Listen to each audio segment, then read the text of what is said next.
Welcome back to our channel. Today we're gonna have a Rogue Tower review. So, shortly about the gameplay. The gameplay is a classic tower defense with usual principles in the style of a comfortable roguelike. At the very beginning they offer to choose an important kingdom, setting how many passengers there to the castle the enemies will attack right from the start. This number varies from 1 to 3. We are thrown into a randomly generated initial location that needs to be protected. There are only a few cells for the location of protective structures, but this is where the fun begins. We arrange the first tower and call on a wave of enemies, all the salt in this progress. The fact is that the call of opponents is carried out only when the starting location increase in a site, and so every wave.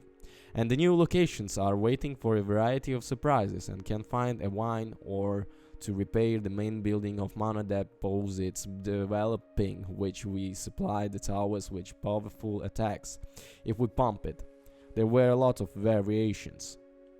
As playing field expands, the new types of reinforcements arrived to the enemies.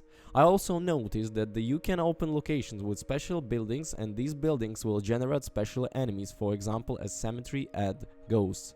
An important feature is that by expanding the playing space, there may be a reformulation of monsters approach path on, and then the more enemies will attack from these open passages, and we will have to build more and more sophisticated defenses.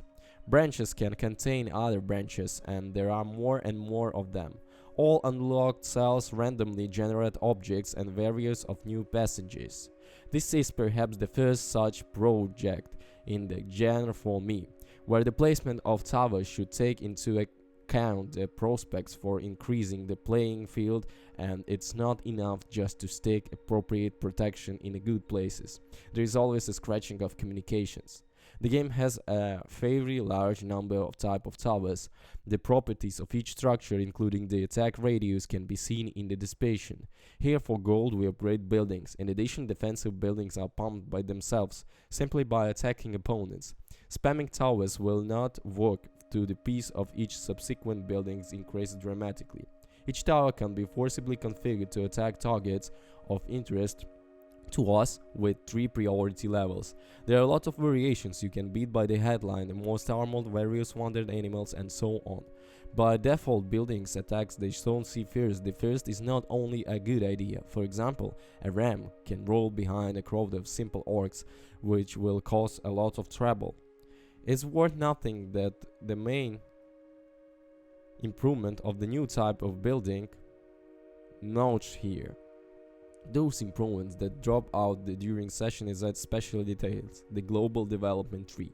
At some point a loss occurs, and then our succeed are converted into experience according to the same formula, which can be spent in the pumping tree is arranged a very unusual way. There are 2 types of improvements, permanent and dynamic random, as well as the conditions for opening other upgrades. With the constant improvements, everything is clear, and conceptually they are nothing new. Another thing is dynamic random improvements to the specific towers. This is interesting system. As the game progresses we upgrade. If such an upgrade has fallen out on the opens on the global upgrade for free, but you can open it manually from the collected experience, and it even makes sense, since many improvements require not only experience but also a certain number of open cards. As far as I understand, this is done so that especially cunning players do not pump some kind of imbu from the start. That's it. The type vary of improvements are just a sea, ice, run, wide. Conclusion. For the fans of tower defense, this game can be even bring a new interesting experience. It doesn't happen very often that sometimes conceptually new appears in this genre. In everything except for the graphics, the serious work is done visible. About the pros, more. Good music and sound accompaniment. The great idea with the infinite space to expand the playing field. Excellent random generations of each section of the location. Useful hostile building or objects may appear. Not 2 gaming sessions are the same. This is the most huge pros. So I won't be able to tell about the cons because I don't want to, because I really enjoyed this game, so I leave all the links in the description that you can enjoy it too. So thank you so much for watching. Bye bye.